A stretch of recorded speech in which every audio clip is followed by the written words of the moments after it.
नमस्कार. सत्ताधाऱ्यांचा भ्रमाचा भोपळा फुटला.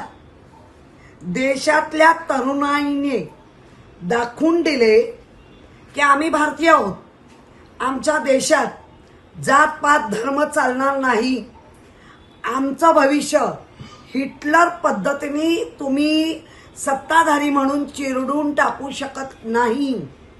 अभिजित दिपके, आपण ज्या पद्धतीने एक तरुणाला साथ घातली, देशातल्या प्रत्येक तरुणाने तुमच्या साथला प्रतिसाद दिला आणि त्या प्रतिसादाप्रमाणे हिंदुस्थानमधला तरुणाई हा जो काही विजय आहे ना, हा तरुणाईचा विजय आहे.